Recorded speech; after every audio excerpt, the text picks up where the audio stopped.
As the only Shia dominant country in کا پرانا تضاد ہے سنی اسلام سے، پچھلے 1400 سال سے چل رہا ہے. امیہ ڈائنسٹی کے زمانے سے شیعوں کو تو پناہ صرف ہندوستان میں ملتی تھی. آپ شاید لوگوں کو نہ پتہ ہو کہ کہیں پہ بھی جو اہل البیت کو فالو کرنے والے ہیں they could not live anywhere except India. اور یہ ایران بھی سنی منارکی ہوتا تھا، لیکن اب ان دونوں کا آپس میں ملنا ایک نیک شگون ہے. یہ کسی زمانے میں پاکستان کا رول ہوتا تھا، اب تو پاکستان یہ پوزیشن ہے کہ جو بھیگ دیتا ہے اس کی بات کرتے ہیں ہم. And therefore we have no locus standi. آپ نے اپنے آپ کو عربوں سے اور ایرانیوں سے جھگڑا کر کے ترکی سے ملا لیا اور پوری قوم ناچنے لگ گئی ارتگال کے نام پہ، اور ہر ایک سے تعلقات خراب کر لیا آپ نے. بس وہاں سے آئے گا کچھ ترکی خلیفہ اور خلافت موومنٹ پھر شروع ہوگی.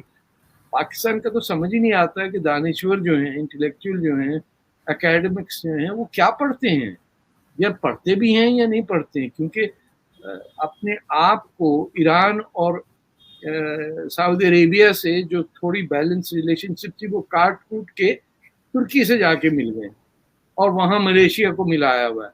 تو فردر ڈویژن آئی ہے. آپ ڈپلومیٹکلی دیکھیے، اگر ایز اے پاکستانی دیکھنا ہے تو India has made great gains Gulf states کے اندر یا سعودی عربیہ میں، even in Egypt and elsewhere. Pakistan کو تو آپ کو گھاس واس نہیں ڈالتا نا. جب آپ پرائم منسٹر آپ کے بیڈ روم کے کپڑے پہن کے دنیا بھر میں گھوم رہے ہو، اوپر ایک جیکٹ انگریزوں کی پہن لیتے، اٹ لکس ویری فنی. ان کو پاکستانی کو شاید ہو، بٹ میٹنگ میں تو نہیں جاتا ہے ایسا. ہر ایک کا نیشنل ڈریس ہوتا ہے، کچھ ہوتا ہے. یہ تو کہیں کے نہیں ہے. And but to sum it up, of course it is a healthy thing if Iran and Saudi Arabia have embassies in each other's countries. تو سر یہ جو ایران کی ہی میں بات کروں گی، اگر کہ ایران کے ٹرمز جو ہے وہ انڈیا سے بھی کافی بہتر ہیں. ابھی جو پاکستان نے ان کو لے جانے نہیں دیا افغانستان کے لیے، جو بھی وہ مدد بھیجنا چاہ رہے تھے، تو انہوں نے پھر ایران کا سہارا لیا اور ایران کے تھرو وہ جا رہے. تو اسی طرح سے سعودی عرب جو ہے وہ کافی حد تک لگتا ہے کہ اسرائیل کو تسلیم کرنے کی طرف بھی بڑھ رہا ہے، اور بہت سارے چینجز جیسے آپ نے کہا کہ وہاں پر ہو رہے ہیں. انہوں نے بلکہ جو تبلیغی جماعت ہیں ان پہ بھی بین لگایا ہے. تو ایران آپ کو لگ رہا ہے آگے بڑھتا ہوا، لگ رہا ہے ایران آپ کو؟ دیکھیں، ایران جب تک ایک ملک میں جمہوریت نہیں ہوگی اور عورت اور مرد کی ایکوالٹی نہیں ہوگی، وہاں ترقی نہیں ہو سکتی. یہ جو سعودی عربیہ میں چینج آیا ہے، یہ میں بار بار کہتا ہوں، یہ ان شہزادوں کی ماؤں کی ایجوکیشن کی وجہ سے ہوا کہ وہ لڑکیاں جو 80s 90s میں یونائٹڈ اسٹیٹس میں پڑھنے گئیں اور وہاں انہوں نے ماسٹرز کیا، تو وہاں ہارورڈ یا ادھر ادھر داخلہ مل جائے آپ کو، آپ بیٹھے ہی رہیں تو آپ کی عقل ذرا ایڈجسٹ ہو جاتی ہے، آپ کو سوچنا آ جاتا ہے. تو یہ تو ماسٹرز کر کے آئی ہوئی ہیں ساری. الگ سا اسلام ملتا ہے، بوسنیا میں الگ ملتا ہے، آپ انڈونیشیا میں چلے جائیں آپ کو بالکل الگ ملتا ہے. اور پاکستان کی خدمت یہ ہے کہ یہیں سے سارا کوڑا کرکٹ نکلتا. ابھی آپ نے تبلیغی جماعت کی بات کی جو سعودی عربیہ نے پابندی لگائی. یہ جو لیٹسٹ بامنگ ہوئی ہے یہ تبلیغی جماعت کے تھے، بلیک برن کے، جو ویزا یونائٹڈ اسٹیٹس میں گھس گئے after having a criminal record. ان کا نیٹ ورک دیکھیے آپ کیا ہے. The man got in after having a criminal record. Tablighi Jamaat کے ممبر، سعودی عربیہ ان پہ بین لگا چکا ہے اور وہ گھس گئے امریکہ میں. تو کیسا نیٹ ورک ہوگا اور کس سے لڑیں گے آپ کو پھر سسپیشن سے دیکھیں گے نا.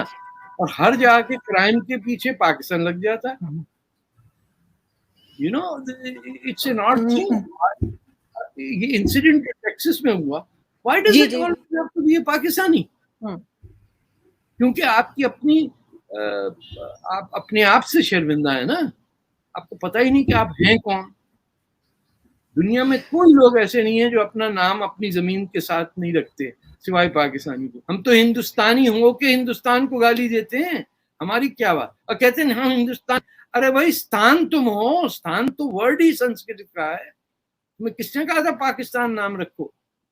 پے جو ہے وہ عربی میں نہیں ہے اور استان جو ہے وہ سنسکرت میں, اور بنایا تو اپنے الپاکستان بولتے ہیں. ارے استان ورڈ جو قزاقستان اور تاجکستان یہ سب سنسکرتی ورڈ ہیں. یہ تو افغانستان, طارق صاحب یہ لوگ تو اب رمضان کو رمضان بولنا شروع ہو گئے. ہاں ان کو گلے میں بھائی ہو کے ایک دم پان کھا گئے رمضان. ان کو اپنی رسپیکٹ نہیں کرنی آتی, اپنے ماں باپ سے یہ شرمندہ رہتے ہیں. چھوٹا سا افسانہ بڑا اچھا تھا, اسکول میں تھے جب پڑھا تھا, کہ وہ بیٹا باپ کو کہتا ہے آپ کیوں آ جاتے ہیں اسکول, مجھے سب کے سامنے شرمندگی ہوتی ہے. باپ غریب فیملی کا تھا تو he was ashamed of his father.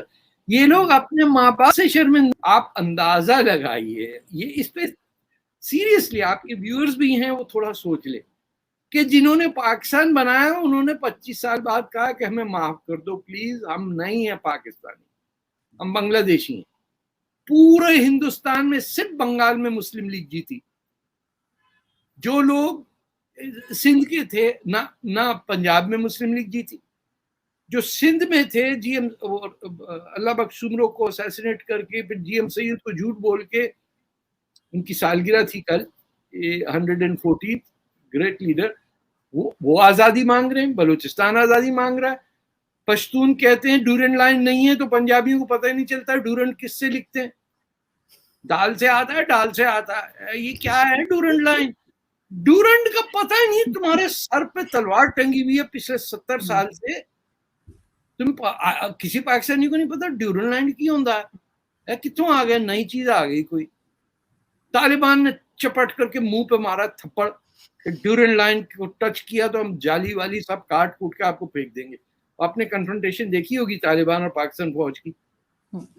بالکل فوجی نہیں لگتا, سولجر جو ہے. ہم تو بڑے سگے بنے ہوئے تھے طالبان کے, ہم نے تو سب کچھ کروایا تھا.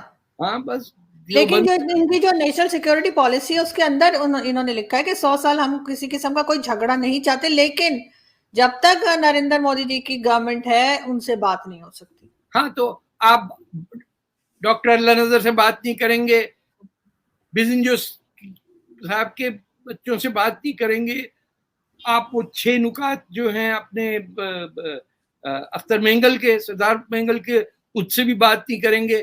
بھائی کس سے بات کریں گے؟ 100 سال کی جنگ آپ انڈیا سے کیا لڑیں گے جب آپ اپنے آپ کے لوگوں کو مان رہے ہیں؟ آپ نے کسی کو کبھی کچھ کہا ہے؟ آپ تو جب موقع ملتا ہے سرنڈر کرتے ہیں.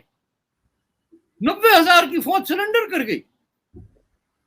آپ کو میں چیلنج کرتا ہوں کہ 1971 کے وار کے اندر کوئی ایک پیسج ایسا بتائیے جس کے اندر پاکستان کی کسی یونٹ نے بریگیڈ لیول پہ یا کمپنی لیول پہ یا کپتان کی اس میں کوئی ابیلٹی شو کی ہو to resist the Indian invasion جو